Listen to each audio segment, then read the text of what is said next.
രാവിലെ എഴുന്നേറ്റു. നിവി താഴേക്ക് പോയി. ധ്രുവ അതിനു മുന്നേ ജോഗിങ്ങിന് പോയിരുന്നു. മഹാദേവനെ കണ്ടതും മഹാദേവൻ്റെ അടുത്തേക്കിരുന്നു. എൻ്റെ മോള് ഓക്കെ ആയോ? ആയല്ലോ. Okay okay perfect okay.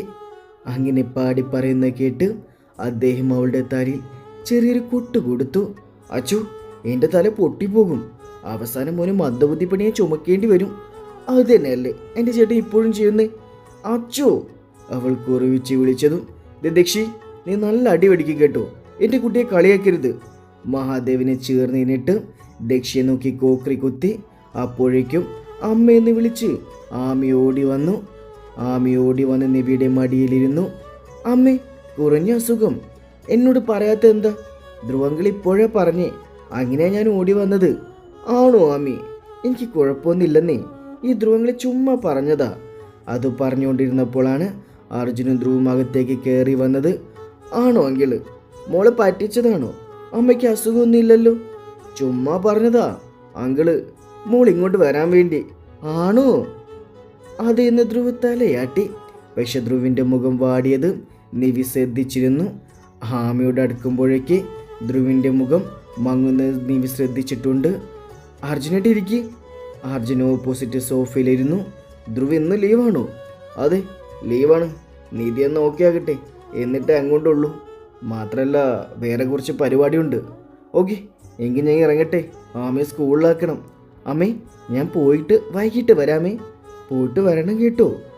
Ami നിവിയുടെ കവിളിലേക്ക് ഒരു ഉമ്മ കൊടുത്തിട്ട് ടാറ്റ പറഞ്ഞു പോയി. നിവി ധ്രുവിനെ നോക്കിയപ്പോൾ മുഖവും വലിച്ചിറക്കി റൂമിൽ പോകുന്നത് കണ്ടു. നിവി നേരെ അടുക്കയിലോടി 2 കപ്പ് കോഫി എടുത്തുകൊണ്ട് റൂമിലേക്ക് പോയി. ധ്രുവ് കട്ടിലിരിക്കുന്നുണ്ടായിരുന്നു. നിവി അവൻ നേരെ കോഫി നീട്ടി. നിധി, മേശപ്പുറത്ത് വയ്ക്കും, ഞാൻ കുടിക്കാം. 2 കോഫി അവൾ മേശപ്പുറത്ത് വെച്ചിട്ട് അവൻ്റെ അടുത്തേക്കിരുന്നു. എന്താ പ്രശ്നം? എന്ത് പ്രശ്നം? ഒന്നുമില്ലേ. ധ്രുവ് വേഗം അവളുടെ മുഖം കോരിയെടുത്ത് ചുണ്ടിലമർത്തി മുത്തി. അവൾ അവനെ മിഴിച്ചു നോക്കിപ്പോയി. ധ്രുവ് ചുണ്ടുകൾ പിൻവലിച്ചു. അവളുടെ ചെവി അവൻ്റെ വായിലേക്കാക്കി പതിയെ നുണഞ്ഞു. അവൻ്റെ ചുടുനിശ്വാസവും ഊമിനീരും അവളെ മറ്റേത് വികാരത്തിലേക്ക് കൊണ്ടുപോയി. ധ്രുവ് അവളുടെ കൈയിലേക്ക് അവൻ്റെ കൈ കോർത്തു. ചെവി നുണഞ്ഞുകൊണ്ടേയിരുന്നു. അവൾ കണ്ണുകൾ ഇറുകി അടച്ചു. ഹൃദയം ശക്തമായി ഇടിച്ചുകൊണ്ടിരുന്നു. ദക്ഷ്! ആ വിളി കേട്ടതും അവൻ ചെവി മോചിപ്പിച്ചു. അവളുടെ മുഖത്തേക്ക് നോക്കി. കണ്ണുകൾ ഇറക്കി അടിച്ചിരിക്കുന്നവളെ അവൻ അത്യധികം പ്രണയത്തോടെ നോക്കി. പെരുവിരൽ കൊണ്ട് അവളുടെ ചുണ്ടുകൾ അവൻ തഴുകി. ഹേ നിധി! അവൻ ആർദ്രമായി വിളിച്ചതും അവൾ മെല്ലെ കണ്ണു തുറന്നു. എന്തിനാമി എൻ്റെ നിധി അമ്മയെന്ന് വിളിക്കുന്നേ? നിവി ഒന്ന് അന്തിച്ചു അവനെ നോക്കി. നിധി, എനിക്കറിയില്ല. നീ എൻ്റേതാണ്. നമുക്കുണ്ടാകുന്ന നമ്മുടെ പ്രണയത്തിൻ്റെ അംശം നമ്മുടെ കുഞ്ഞു മാത്രം വിളിച്ചാൽ മതി. എൻ്റെ നിധി അമ്മയെന്ന്. എനിക്ക് അത് കേൾക്കാൻ ആഗ്രഹം നിധി. അത് പിന്നെ ആമയ്ക്ക് അമ്മയില്ലാത്തത് കൊണ്ട് അറിയാം ഈ ധ്രുവിൻ്റെ സ്വാർത്ഥതയാണെന്ന്. പക്ഷേ എൻ്റെ നിധിയെ മറ്റാരും സ്വന്തമാക്കണ്ട. എൻ്റെയും എൻ്റെ കുഞ്ഞിൻ്റെയും മാത്രമായ മതി. നിവിക്ക് എന്ത് പറയണമെന്നറിയില്ല. ആമയോട് എങ്ങനെ? അവൾ കുഞ്ഞല്ലേ. അവൾക്കൊരു അമ്മയുടെ സ്നേഹം കിട്ടാൻ ആഗ്രഹം കാണില്ലേ? അങ്ങനെ പല ചിന്തകൾ അവളെ അലട്ടി. ധ്രുവ അവളെ എഴുന്നേൽപ്പിച്ച് മടിയിലിരുത്തി. നിവി, ഞാൻ പറഞ്ഞ തെറ്റാണോ? അത് പിന്നെ ആമയ്ക്ക് ഞാനെങ്ങനെ പറയും? അവൾ കുഞ്ഞല്ലേ. താൻ ആമയോട് പറയണമെന്നല്ല, പിന്നെ പറയാം. ആമി ഇപ്പം അർജുനോടൊന്നും പറയാറുണ്ട് നിന്നെ അങ്ങോട്ട് കൊണ്ടുപോകുന്നു. നിവി നെറ്റി ചുളിച്ചു. ആമി പറയുന്ന എന്നോട് പറഞ്ഞു. സമ്മതം മേടിച്ചിട്ട് ഈ വീട്ടിൽ നിന്നും ആമിയുടെ അമ്മയായ എൻ്റെ നിധിയെ ആമിയുടെ വീട്ടിൽ കൊണ്ടുപോകുന്ന സ്കൂളിലെ കൂട്ടുകാരോ പറഞ്ഞെന്ന്. അതിന് അർജുൻ എൻ്റെ നിധിയെ കല്യാണം കഴിക്കണമെന്ന് ആമി ഇപ്പോൾ എന്നും അർജുനോട് പറയാറുണ്ട്. അമ്മയെ കല്യാണം കഴിക്കാൻ. നിവി ഒന്ന് നീട്ടിപ്പോയി. പൊന്നു, അങ്ങനെയൊക്കെ കേൾക്കുമ്പോൾ എനിക്ക് പറ്റുന്നില്ല. മാത്രമല്ല അർജുൻ ഇപ്പോൾ നല്ല പ്രപ്പോസ് വന്നിട്ടുണ്ട്. ഉറപ്പിക്കാൻ തറവാട്ടിൽ ചെല്ലാൻ പറയുന്നുണ്ട് അവനെ. പക്ഷേ ആമി നിന്നെ വിട്ടു മാറാൻ തയ്യാറല്ല. മാത്രമല്ല നിന്നെ അമ്മയെന്ന് വിളിക്കുമ്പോൾ ഇപ്പം കെട്ടാൻ പോകുന്ന കുട്ടിയെ അമ്മയായി കാണാൻ പറ്റൂ. ആമിക്ക് എന്ന വിഷമം അർജുനുണ്ട് നിധി. എനിക്ക് ഇതൊന്നും അറിയില്ലായിരുന്നു. ഞാൻ പറഞ്ഞ് മനസ്സിലാക്കാം. ആമിയെ ഞാൻ പറഞ്ഞ അവൾ കേൾക്കും. അതെ, എൻ്റെ കൊച്ചി വിഷമിക്കേണ്ട. പെട്ടെന്ന് പഠിച്ച് വലുതാകും. ഞാൻ അമ്മയെന്ന് വിളിക്കാൻ എൻ്റെ സ്വന്തം പ്രോപ്പർട്ടി തരാം കേട്ടോ. നിവിയുടെ മുഖം ചുവന്ന് തൊടുത്തു. അവളുടെ കവിളിൽ ആഞ്ഞുമുത്തി. അപ്പോഴേക്കും അവളുടെ മുഖത്തിൽ നാണത്താൽ ഒരു ചിരി വിരിഞ്ഞു. കോഫി ഒടിക്ക്. നിവി സന്തോഷത്തോടെ കോഫി എടുത്തു. 2 പേരും കുടിച്ചു തുടങ്ങി. അപ്പോഴേക്കും ബുള്ളറ്റിൻ്റെ ശബ്ദം കേട്ടതും നിവിയുടെ മുഖം വിടർന്നതും ധ്രുവ് ശ്രദ്ധിച്ചു. വൈഷ്ണു വന്നെന്ന് തോന്നുന്നു. ധ്രുവ് ഗൗരവത്തോടെ പറഞ്ഞു. ഏട്ടൻ തന്നെയാ. എന്തോ ഇപ്പം നല്ല മാറ്റമുണ്ട്. അവൻ നല്ല മാറി നിധി. നിനക്ക് അവനോട് ഇനിയെങ്കിലും മിണ്ടിക്കൂടെ? ഞാൻ കുറെ അനുഭവിച്ചല്ലേ, കുറച്ചൊക്കെ ആ വേദന മനസ്സിലാക്കട്ടെ. എൻ്റെ നിധി അങ്ങനെയൊന്നും ചിന്തിക്കണ്ടോ. ഞാനില്ലേ അതിനൊക്കെ പകരമായി നിന്നെ സ്നേഹിച്ചു കൊല്ലാൻ. പിന്നെന്താ? നിവിയുടെ മുഖം അപ്പോഴും ചുവന്ന് തുടുത്തു. ഇനി എൻ്റെ നിധി എവിടെ ഇരുന്നാൽ ശരിയാകില്ല. ഞാൻ പിടിച്ച് കടിച്ച് തിന്നും. അതുകൊണ്ട് ചെല്ലും. എന്നെ കാണാത്തതുകൊണ്ട് അവന് വീർപ്പുമുട്ടൽ തുടങ്ങിക്കാണും. പാവം എൻ്റെ പെങ്ങള് കരുന്നത് അവൻ അവളെ കാണാൻ വരുന്നതെന്നാ. ആ പാവത്തിന് അറിയില്ലല്ലോ അവൻ അവൻ്റെ പെങ്ങളെ കാണാൻ വരുന്നതാണെന്ന്. നിവി ഒന്ന് ഇളിച്ചു. അപ്പോഴേക്കും ആരോ കതവിൽ മുട്ടി. നിവി ചെന്ന് കതക് തുറന്നു. ദക്ഷിയായിരുന്നു. അതെ, ഒരു ഗസ്റ്റ് ഉണ്ട്. ഏട്ടനല്ലേ? വേറൊരാളുണ്ട്. അതാരാ ദക്ഷി? 2 പേരൊത്ത് വേഗം പുറത്തേക്ക് വായോ, ആള് വെയിറ്റിംഗ് ആണ്. ധ്രുവ നിവിയും പരസ്പരം നോക്കി നെറ്റി ചുളിച്ചു. 2 പേരും താഴേക്ക് ചെന്നപ്പോൾ മാധവനിരിക്കുന്നത് കണ്ടു. നിവി അച്ഛ എന്ന് വിളിച്ചുകൊണ്ട് ഓടിച്ചെന്നു. അദ്ദേഹത്തെ കെട്ടിപ്പിടിച്ചു. അച്ഛ, അച്ഛ ഇപ്പോൾ വന്നു. സുഖാണോ അച്ഛ? സുഖാണ് മോളെ. മോൾക്ക് സുഖാണോ?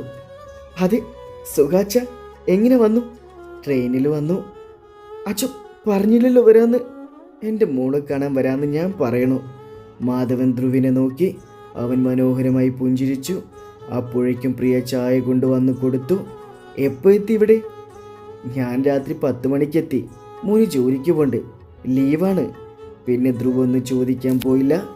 പിന്നെ നിവി മാധവിനോട് വിശേഷങ്ങൾ പറഞ്ഞുകൊണ്ടിരുന്നു. അതിനിടയ്ക്ക് ഫുഡ് കഴിച്ചു. ധ്രുവ് ഓർത്തു ഗുളിക കൊണ്ട് കൊടുത്തു. അതിന് മാത്രം എപ്പോഴത്തെയും പോലെ ശാസനയോടെ നിവേദി എന്ന് വിളിച്ചപ്പോഴാണ് നല്ല കുട്ടിയായി കഴിച്ചത്. മഹാദേവിനെക്കുറിച്ച് അവൾ ഒരുപാട് പറഞ്ഞു. വൈകിട്ട് വരുമ്പോൾ ധ്രുവ് അറിയാതെ സ്നാക്സ് മേടിക്കുന്നതും ഓരോ ചെറിയ വാശി കാണിക്കുന്നതെല്ലാം പ്രിയയും ദേവിയമ്മയും കുറിച്ച് ഒരുപാട് പറഞ്ഞു. രാവിലെ ചായ കൊടുക്കുന്നത് മുതൽ വൈകിട്ട് വാരി കൊടുക്കുന്നത് ഉൾപ്പെടെ മാധവൻ ശ്രദ്ധിക്കുകയായിരുന്നു അവളെ. മുന്നേ ഇത്രയും സംസാരിക്കുമായിരുന്നില്ല. അടുത്ത് വരുമ്പോൾ തലകുനിച്ചാകും സംസാരം. കണ്ണുകൾ എപ്പോഴും കരഞ്ഞു കലങ്ങിയിരിക്കും. വെള്ള വസ്ത്രം, എന്തിനേയും പേടി. പക്ഷെ ഇപ്പോൾ മാറിയിരിക്കുന്നു. വേഷവും രൂപവും ആകെ മാറി. ഇവിടുത്തെ രാജകുമാരിയാണ് അവൾ ഇപ്പോൾ എന്ന് തോന്നി. മാധവൻ ഉച്ചയൂണ് കഴിഞ്ഞു പോകാനിറങ്ങി. ഞാൻ മറ്റൊരു കാര്യം കൂടി പറയാനാണ് വന്നത്. അടുത്ത ആഴ്ച എല്ലാവരും നാട്ടിൽ വരണം. ആതിരയുടെയും മാഹിയുടെയും നിശ്ചയവും അല്ലാതെ കുറച്ച് ചടങ്ങുകളും നടത്തുന്നുണ്ട്. എല്ലാവരും വരണം. അതിനെന്താ, ഞങ്ങൾ വരാം. മോളെ 2 ദിവസത്തിന് മുന്നേ വിടണം. 2 ദിവസം അവൾക്കൊപ്പം നിൽക്കാലോ. ഒന്നും തോന്നരുത്, അത് നടക്കില്ല. വരുന്നെങ്കിൽ നമ്മൾ ഒരുമിച്ചാകും. അവൾ ഒറ്റയ്ക്ക് അവിടെ നിർത്തില്ല. നിധിയുടെ അച്ഛന് വേണമെങ്കിൽ എത്ര ദിവസം വേണമെങ്കിലും ഇവിടെ നിൽക്കാം. മോനെ, അത് പിന്നെ ഞാൻ അവനോടൊന്നും തോന്നില്ലേ. മാധവ, മോളില്ലാതെ ഞങ്ങൾക്ക് പറ്റില്ല. 2 ദിവസം ഇവിടെ നിന്ന് അങ്ങോട്ടേക്ക് വന്നപ്പോൾ തന്നെ ഇതൊരു മരണ വീടായിരുന്നു. മാധവൻ ഓർത്തു. അവിടെ നിറങ്ങിപ്പോക്കോ എന്ന് 100 വട്ടം അവളോട് പറഞ്ഞിട്ടുണ്ട്. പക്ഷെ ഇന്ന് അവളെ വിട്ടുതരാൻ പോലും ഈ കുടുംബം തയ്യാറല്ല. താനെന്ന അച്ഛൻ മഹാ തോൽവിയാണ്. ഒരു കാര്യം ചെയ്യാം, ഞങ്ങൾ എല്ലാവരും കൂടി 3-4 ദിവസം അവിടെ വന്ന് നിൽക്കാം. അപ്പോൾ നാടും കാണാം, എല്ലാവർക്കും സന്തോഷമാകും. അത് ശരിയാ, ലീവ് എടുത്താൽ മതിയല്ലോ. ദേവിയമ്മയുടെ മുഖം വാടുന്ന നിവി ശ്രദ്ധിച്ചു. എങ്കിൽ നമുക്ക് ദേവിയമ്മയും കൊണ്ടുപോകണം കേട്ടോ. നിധി, നീ വിഷമിക്കേണ്ട, നിന്റെ അമ്മയും കൊണ്ടേ പോകൂ. ദേവിയമ്മയുടെ മുഖം സന്തോഷത്താൽ വിടർന്നു. മാധവൻ സന്തോഷത്തോടെ യാത്ര പറഞ്ഞിറങ്ങി.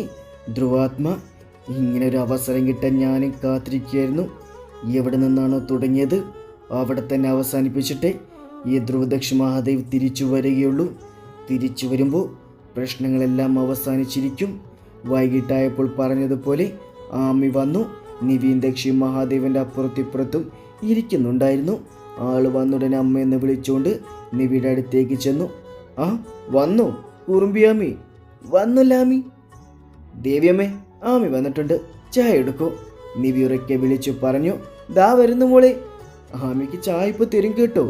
ആമി പിന്നെ സ്കൂളിൽ അന്നത്തെ വിശേഷങ്ങളെല്ലാം പറഞ്ഞുകൊണ്ടിരുന്നു. നിവി നല്ലൊരു കേൾവിക്കാരിയെ പോലെ കേട്ടിരുന്നു. അപ്പോഴേക്കും ധ്രുവ് താഴേക്ക് വന്നു. ധ്രുവ് നേരെ സോഫയിലിരുന്നു. നിവിയെ നോക്കി കണ്ണ് ചിമ്മി കാണിച്ചു. എന്തായി നിവേദ്യ, ഓക്കെ ആയോ? ഓക്കെ ആയി. ഗുഡ്. എന്നാ നാട്ടിൽ പോണത്? എന്ന് വേണമെങ്കിലും പോകാം. അച്ഛാ, എന്നാ പോകാൻ പറ്റുക? ഞാൻ ഓക്കെയാണ്. എന്നാണെങ്കിലും നിനക്ക് ലീവ് കിട്ടൂ. ലീവ് എടുത്തല്ലേ പറ്റൂ. നമുക്ക് മറ്റന്നാൾ തന്നെ പോയാലോ? ഞാൻ ഓക്കെയാണ്. Then okay. എന്താ ധ്രുവ്, മറ്റന്നാൾ ഓക്കെ അല്ലേ? യാ, ഐ എം ഓക്കെ. എവിടെ അമ്മ പോണത്? എൻ്റെ വീട്ടിൽ പോകുക അമ്മി. ഞാനും വരട്ടെ. എല്ലാവരും നിവി എന്ത് പറയുന്നോർത്ത് നോക്കിയിരുന്നു. ആമി ഞങ്ങളുടെ കൂടെ വന്ന പപ്പ ഒറ്റയ്ക്കാകില്ലേ? മാത്രല്ല പപ്പ മോളെ കൊണ്ട് വേറൊരു ട്രിപ്പ് പ്ലാൻ ചെയ്തേക്കുക. വേണ്ട, എനിക്ക് അമ്മയ്ക്കൊപ്പം വന്നാൽ മതി. അല്ല ആമി, എൻ്റെ മോൾക്ക് പപ്പ നല്ലൊരു അമ്മയെ നോക്കി വെച്ചിട്ടുണ്ട്. ആ അമ്മ മോൾ ഒരുപാട് സ്നേഹിക്കും. പപ്പയ്ക്ക് സന്തോഷമാകും. അതുകൊണ്ട് മോൾ പപ്പയുടെ കൂടെ പോകണം. വേണ്ട, എനിക്ക് അമ്മയെ മതി, വേറെ അമ്മ വേണ്ട. ആമിയുടെ കണ്ണുകൾ നിറഞ്ഞു. അവൾ വിതുമ്പാൻ തുടങ്ങി. എല്ലാവരും വല്ലാതെയായി. അവളെ മടിയിലേക്ക് ഇരുത്തി. ആമി, പപ്പ തരുന്ന അമ്മയുണ്ടല്ലോ, മോൾക്ക് ഒരുപാട് കഥ പറഞ്ഞു തരും. പിന്നെ കൂടെ കിടത്തി ഉറക്കും. രാത്രി പാട്ടുപാടി ഉറക്കും. പിന്നെ ഉണ്ടല്ലോ, ഈ ആമിപ്പിടിനെ സുന്ദരിയായിട്ട് ഒരുക്കും. ആണോ? ഞാനുണ്ടല്ലോ, ദേ ധ്രുവങ്കലിന്റെ ഭാര്യയല്ലേ. അപ്പൊ ധ്രുവങ്കലിനെ വിട്ടിട്ട് എങ്ങനെയാ മോളുടെ അടുത്ത് വരാൻ പറ്റുക? നോക്കി, ധ്രുവങ്കൽ എന്നെ കല്യാണം കഴിച്ചതാ. അതുകൊണ്ട് ധ്രുവങ്കലിനെ വിട്ട് വരാൻ പറ്റില്ല. അമ്മയ്ക്ക് പപ്പയെ കല്യാണം കഴിക്കാൻ പറ്റില്ലേ? അവൾ വിതുമ്പി ചോദിച്ചു. ആമി, അമ്മ ധ്രുവങ്കലിനെ കല്യാണം കഴിച്ചു പോയല്ലോ. പിന്നെ ഇനി കല്യാണം കഴിക്കാൻ പറ്റില്ല. മാത്രല്ല അമ്മയ്ക്ക് ധ്രുവങ്കലിനും ഒരു ഉണ്ണിവാവ് ഉണ്ടാകും. മാത്രല്ല അമ്മയ്ക്കും ധ്രുവങ്കലിനും ഒരു ഉണ്ണിവാവ് ഉണ്ടാകും. അപ്പോൾ ആ ഉണ്ണിവാവയും അമ്മയും അങ്ങനെ ജീവിക്കും. അപ്പോൾ എൻ്റെ ആമിമോളും പപ്പയും പുതിയ അമ്മയും ജീവിക്കും. പുതിയ അമ്മ വരുമ്പോൾ ഉണ്ടല്ലോ, അമ്മയ്ക്ക് പുതിയ അനിയനെ അനിയത്തിയെ കളിക്കാൻ കൂട്ടായി തരും. സത്യാണോ? സത്യം. പപ്പ മോൾക്ക് ഒരു കുഞ്ഞു അവയെ കളിക്കാൻ തരും. പക്ഷേ മോള് പപ്പയും പുതിയ അമ്മയും കല്യാണം കഴിക്കാൻ സമ്മതിക്കണം. സമ്മതിക്കാം. എനിക്ക് കുഞ്ഞാവയെ കിട്ടൂലേ? എല്ലാവരുടെയും മുഖത്ത് ഒരാശ്വാസമായി. ധ്രുവിൻ്റെ ചെവിയിൽ ആകെ കേൾക്കുന്നതൊന്ന് മാത്രമാണ്. മാത്രമല്ല അമ്മയ്ക്കും ധ്രുവങ്കലിനും ഒരു ഉണ്ണിവാവ് ഉണ്ടാകും. അപ്പോൾ ഉണ്ണിവാവയും അമ്മയും അങ്കിളും ജീവിക്കും. ധ്രുവിന് വീണ്ടും വീണ്ടും അങ്ങനെ കേൾക്കുന്ന പോലെ തോന്നി. മനസ്സുകൊണ്ട് ഇപ്പോൾ പൂർണ്ണമായും തനിക്ക് സ്വന്തമാണെന്ന് അവന് മനസ്സിലായി. അവൻ്റെ മുഖാകെ ചുവന്നിട്ടുണ്ട്. പക്ഷെ ഗൗരവത്തിൽ തന്നെ അവൻ ഫോണിൽ നോക്കിയിരുന്നു. അവൻ ചിന്തിക്കുകയായിരുന്നു. അവളിൽ മാത്രം ലോകം ഒതുങ്ങുന്ന പോലെ. അധികം ആരോടും സംസാരിക്കാറില്ല. പക്ഷെ അവളോട് എത്ര സംസാരിച്ചാലും മതിയാകാത്ത പോലെയാണ്. ഓരോ കുറുമ്പും കാണിക്കുമ്പോൾ കുഞ്ഞുങ്ങളെ പോലെ കൊഞ്ചിക്കാൻ തോന്നും. അവളെ തന്നെ നോക്കിയിരിക്കാൻ തോന്നും. അവളെ ചേർത്ത് പിടിച്ച് കിടക്കാൻ തോന്നും. അവളിൽ മാത്രം ഒതുങ്ങി നിൽക്കാൻ തോന്നും. അവനിങ്ങനെ ഓർത്തുകൊണ്ടേയിരുന്നു. അർജുൻ്റെ പ്രശ്നം പരിഹരിച്ചതും അവനും ആശ്വാസമായി. ആമിയും അർജുനും പോതും ധ്രുവ് റൂമിലേക്ക് പോകാൻ സ്റ്റെപ്പ് കയറി. നിധി, ഒരു കപ്പ് കോഫി കൊണ്ടുവാ. അത്രയും പറഞ്ഞവൻ മുകളിലേക്ക് കയറിപ്പോയി. നിധിക്ക് ചിലപ്പോൾ ഒരു കപ്പ് കോഫി ഫ്ലാസ്കിൽ നിന്നും ഒഴിച്ച് റൂമിലേക്ക് വന്നു. നിധി ചെന്നപ്പോൾ ധ്രുവ് ബാൽക്കണിയിലായിരുന്നു. നിധി അങ്ങോട്ടേക്ക് ചെന്നു. അവൾ വന്നതറിഞ്ഞതുപോലെ ധ്രുവ് ഉറക്കെ പറഞ്ഞു, നിധി, കോഫി മേശയിൽ വെച്ചിട്ട് വാ. അവൾ നെറ്റി ചുളിച്ച് കോഫി മേശയിൽ വെച്ചിട്ട് ബാൽക്കണിയിലേക്ക് ചെന്നു. നിധി അവൻ്റെ അടുത്തേക്ക് ചെന്ന് നിന്നതും അവനിലേക്ക് മുറുകെ ചേർത്ത് നിർത്തി. അവളെ കെട്ടിപ്പിടിച്ച് അവൻ നിന്നു. രണ്ടുപേരുടെയും ഹൃദയം താളബോധമില്ലാതെ ഇടിക്കുന്നത് അവർ അറിയുന്നുണ്ടായിരുന്നു. ഹേ നിധി! അവൻ അവളുടെ മുഖം കയ്യിൽ കൂരിയെടുത്തു. നിധി! അവളുടെ കണ്ണുകൾ അടയാൻ വന്നപ്പോഴേക്കും അവൻ പറഞ്ഞു, കണ്ണടയ്ക്കരുത് നിധി, കണ്ണടയ്ക്കരുത്. എനിക്ക് കണ്ണ് തുറന്നു നിൽക്കുന്ന കാണണം. അവളുടെ മുഖം ആകെ ചുവന്നു. അവൾക്ക് അവൻ്റെ കണ്ണിലേക്ക് നോക്കാൻ സാധിക്കുന്നുണ്ടായിരുന്നില്ല. നാണം വരുന്നുണ്ടോ എൻ്റെ നിധിക്ക്? അവൻ ആർദ്രമായി ചോദിച്ചതും അവളുടെ കവിളുകൾ വീണ്ടും ചുവന്നു. അവൻ പതിയെ പതിയെ അവൻ്റെ ചുണ്ടുകൾ അവളുടെ ചുണ്ടിലേക്ക് അടുപ്പിച്ചു. മെല്ലെ മെല്ലെ അവ കൂട്ടിമുട്ടിയതും രണ്ട് പിടം ഹൃദയത്താളം ഒന്നുകൂടെ വേഗത്തിലായി. ധ്രുവ് പതിയെ അവളുടെ ചുണ്ടുകൾ നുണയാൻ തുടങ്ങി. അവൻ്റെ ഒരു കൈ അവളുടെ തലയെ താങ്ങി. മെറ്റേ കൈ അവളുടെ ഇടുപ്പിൽ മുറുകി. അവൾ അവൻ്റെ ഷർട്ടിൽ അള്ളിപ്പിടിച്ചു നിന്നു. അവൻ അവളുടെ ചുണ്ടിനെ തേൻ കുടിക്കുന്ന വണ്ടിനെ പോലെ മൃദുലമായി നുണഞ്ഞു. ഉമിനീരുകൾ പരസ്പരം ചേരുമ്പോൾ അവർ മറ്റേതോ ലോകത്തിൽ പാഞ്ഞിരുന്നു. ധ്രുവ് അവളുടെ ചുണ്ടിനെ മൃദുവായി തന്നെ നുണഞ്ഞുകൊണ്ടിരുന്നു. ഒരുപാട് നേരത്തിനു ശേഷം അവൻ അവളെ മോചിപ്പിക്കുമ്പോൾ തളർന്ന പോലെ അവൾ അവൻ്റെ നെഞ്ചിലേക്ക് ചാഞ്ഞു. ഇപ്പോഴും തളർന്നല്ലോ. എൻ്റെ ഒരു ഉമ്മയിൽ തളർന്നെങ്കിൽ പിന്നെ എങ്ങനെ എൻ്റെ ഉണ്ണിയെ ഈ വയറ്റിൽ തരാൻ പറ്റുക? നിവി അവൻ്റെ നെഞ്ചിൽ മുകളിപ്പിച്ച് കളഞ്ഞു. ധ്രുവ് അവൻ വെറുതെ ചേർത്ത് പിടിച്ചു നിന്നു. നിവിയുടെ ഫോൺ ധ്രുവിൻ്റെ കയ്യിലായിരുന്നു കൊണ്ട് തന്നെ അതിൽ വരുന്ന മെസ്സേജുകളും കോൾസുകളൊന്നും നിവി കണ്ടില്ല. അതുകൊണ്ട് ആ ടെൻഷൻ അവൾക്കുണ്ടായിരുന്നതുമില്ല. പിറ്റേ ദിവസം എല്ലാവരും പോയി ലീവിന് എഴുതി കൊടുത്തു. എന്നിട്ടൊരു പർച്ചേസിന് വേണ്ടി ഇറങ്ങി. മഹാദേവനും പ്രിയയും ദേവിയമ്മയും ഒരു കാറിൽ, വിഷ്ണുവും ധ്രുവും ദക്ഷയും നിവിയും ഒരു കാറിൽ. നേരെ വണ്ടി ചെന്നിരുന്നത് ഒരു മാളിലാണ്. നാട്ടിൽ പോകുന്നതില്ലേ യാത്രയ്ക്ക് ആവശ്യമുള്ളതെല്ലാം മേടിക്കാമെന്ന് കരുതി ആദ്യം എല്ലാവരും പതിയെ പോലെ കടയിലൊന്നും കയറാതെ ചുറ്റി. ധ്രുവ് നിവിയുടെ കയ്യിൽ പിടിച്ചു, ദക്ഷ വിഷ്ണുവിൻ്റെ കയ്യിലും. ആദ്യം എല്ലാവരും ഫുഡ് കോർണറിൽ പോയി ഫുഡ് കഴിച്ചു. എന്നിട്ടായി ചുറ്റൽ. ഒരുപാട് സാധനങ്ങൾ മേടിച്ചു. എന്ത് വേണമെന്ന് നിവിയോട് എല്ലാവരും ചോദിച്ചെങ്കിലും അവളൊന്നും വേണ്ടെന്ന് പറഞ്ഞു നിന്നു. പക്ഷെ ധ്രുവ് അവളോട് ചോദിച്ചിട്ട് കാര്യമില്ലെന്നറിയാവുന്ന കൊണ്ട് തന്നെ അവൻ തന്നെ എല്ലാം മേടിച്ചു. തിരികെ ഒരുപാട് ലേറ്റായി വന്നപ്പോൾ അന്ന് പുറത്തുനിന്ന് ആഹാരം കഴിച്ചു. ബാഗെല്ലാം പാക്ക് ചെയ്തിട്ടും എല്ലാവരും നേരത്തെ ഉറങ്ങാൻ കയറി. രാവിലെ പുലർച്ചയ്ക്ക് പോകാനാണ് തീരുമാനം. മഹാദേവനും പ്രിയൻ ദേവിയമ്മയും കാറിൽ വരും. ധ്രുവും നിവിയും ബുള്ളറ്റിലും, അതുപോലെ വിഷ്ണുവും ദക്ഷയും ബുള്ളറ്റിൽ തന്നെ. കുറച്ച് ദിവസം കഴിഞ്ഞില്ലേ മടങ്ങി വരൂ. ഇതൊരു പുതിയ തുടക്കമാകട്ടെന്ന് കരുതി എല്ലാവരും